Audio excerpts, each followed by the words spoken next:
Hamster compact ഒരു പണിയാണെന്ന് തെളിയിക്കുന്ന 5 കാര്യങ്ങൾ. നിങ്ങൾ ഇത് ഉപയോഗിക്കുന്നുണ്ടെങ്കിൽ അല്ലെങ്കിൽ നിങ്ങളുടെ കൂട്ടുകാർ ഉപയോഗിക്കുന്നുണ്ടെങ്കിൽ പെട്ടെന്ന് തന്നെ അയച്ചു കൊടുത്തു. ഇങ്ങനെ അടിച്ചടിച്ച് 24 മണിക്കൂർ ഇരിക്കുന്നവരാണെങ്കിൽ അവർ കാണേണ്ട മസ്റ്റ് വീഡിയോ ആണ്. വീഡിയോയിലേക്ക് കിടക്കുന്നതിന് മുന്നേ ഇന്നലെ ഇതിനെപ്പറ്റി നമ്മളൊരു വീഡിയോ ചെയ്തിരുന്നു. അത് കാണാത്തവരാണെങ്കിൽ മസ്റ്റ് ആയിട്ട് ഒന്ന് കാണുക. അതിൽ കുറച്ച് കാര്യങ്ങൾ ഞാൻ പറയുന്നുണ്ട്. ആദ്യം തന്നെ എനിക്കൊരു കാര്യം പറയാനുള്ളത്, ഇത് ഞാൻ 100% ഫേക്ക് ആണെന്നോ നിങ്ങൾ ചെയ്യുന്നത് സ്റ്റോപ്പ് ചെയ്യണമെന്ന് പറയാനല്ല ഉദ്ദേശിക്കുന്നത്. നമ്മുടെ ഇപ്പോഴത്തെ യൂത്തിനെ ഒരുപാട് രീതിയിൽ ഇൻഫ്ലുവൻസ് ചെയ്യുന്നുണ്ട്, ഒരുപാട് എക്സ്പെക്ട് ചെയ്യുന്നുണ്ട്. ഈവൻ ഇഫ് ഇത് ലെജിറ്റ് ആണെങ്കിൽ പോലും വളരെ കുറഞ്ഞ തുകയ്ക്കായിരിക്കും ഇത് വരുന്നത്. അതുകൊണ്ട് തന്നെ ഇത്രയും എമൗണ്ട് ഓഫ് ടൈം ഇൻവെസ്റ്റ് ചെയ്തതിൽ റിഗ്രറ്റ് ആവാൻ ചാൻസ് ഉണ്ട്. അതുകൊണ്ട് സീരിയസ് ആയിട്ട് കാണാതെ ഒരു ഫൺ എലമെന്റ് ആയിട്ട് കാണണമെന്ന് മാക്സിമം നിങ്ങൾക്ക് അറിയാവുന്നത് പറഞ്ഞു കൊടുക്കുക. അതുകൊണ്ട് ദയവായിട്ട് ഒന്ന് ഷെയർ ചെയ്യുക. സസ്പീഷ്യസ് ആയിട്ട് തോന്നാനുള്ളത് ഇതിന് വൈറ്റ് പേപ്പർ ഇല്ല എന്നുള്ളതാണ്. ഇത് പിന്നീട് വരുമെന്ന് കുറെ പേര് പറയുന്നുണ്ട്, പക്ഷേ ടിൽ നൗ ഒരു പ്രോപ്പർ ഡോക്യുമെന്റേഷൻ ഇവർ കൊടുത്തിട്ടില്ല.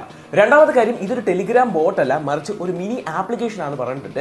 ടെലിഗ്രാം മിനി ആപ്ലിക്കേഷന്റെ പോളിസി നോക്കിക്കഴിഞ്ഞാൽ ഇത്രയും ഡീറ്റെയിൽസ് അവർ കളക്ട് ചെയ്യാൻ സാധ്യതയുണ്ടെന്നും ആൾക്കാർ പറയുന്നു. ഇവരുടെ സോഷ്യൽ മീഡിയ ഹാൻഡിൽസ് നോക്കുകയാണെങ്കിൽ ഓൾമോസ്റ്റ് എവറിത്തിങ് AI ജനറേറ്റഡ് ആണ്. ഒരു റെപ്യൂട്ടഡ് കമ്പനി അങ്ങനെ ചെയ്യുമ്പോൾ നമുക്ക് സംശയിക്കാമല്ലോ. ഇവരുടെ വെബ്സൈറ്റ് സന്ദർശിച്ചാൽ ഇവരുടെ ഒരു റോഡ് മാപ്പ് കാണാൻ പറ്റും. അത് ഇടയ്ക്കിടയ്ക്ക് മാറിക്കൊണ്ടിരിക്കും.